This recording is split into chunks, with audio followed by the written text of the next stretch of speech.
Maneno kumbe vipi? Shwari. Mbona unajificha kaka? Bwana wewe. Mambo yashakuwa mengi rafiki yangu. Unajua nini? Mimi ndo niliiba lile. Basi tokea kaka. Asante. Tokea kabisa. Unajua nini? Hapa usalama upo. Unajua mimi ndo nimeiba lile kombe la dunia.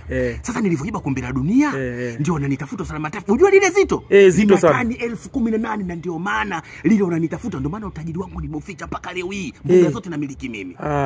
Hadi matairi ya ndege mimi ndo mtengenezaji pamoja na wili zake. Kumbe? Ndio. Ndugu yangu. Ilikuwaje tena ndugu yangu? Mpaka unajificha hivi. Inakuwaje? Mimi kule nilikwenda kuimba nyimbo kama anavyoimba kina Selena Dion, kina Shakira ile. Nilitunga mimi mwakani zumu. Kwa mimi nilienda kutunga nyimbo kwa ajili ya kombe la dunia hili lilifanyika juzi. Wimbo gani sasa huo kaka? Ule wimbo ni I believe can fly. I believe but you with the sun. Get about it or it's I never return. So weak my life. I believe but me well. Sasa baada ya hapo ndio nikapata nalo. Ndugu yangu Simba nao ndio amenituma kama hili shirikisho hata lichukua Zanzibar. Mimi nipite nao nikapelekea Msimbazi. Nimetolewa kule kwa Mkapa mbele kwa Amani Stadium.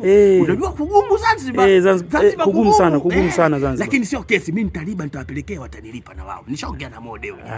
Ndugu yangu sija tena ngoja tena ukawa unajificha kama hivi. Hamna na umeniambia Simba Day niwatafutie nyimbo kwao, nikawaambia ile ale jogolo jangu odiba mie odiba wameinama wameinuka mwanangu leo kodi la kisamvu. Ni mwanangu leo utakula kisamvu maana jogo wenyewe washamuiba. Ndugu yangu basi utafuta salama.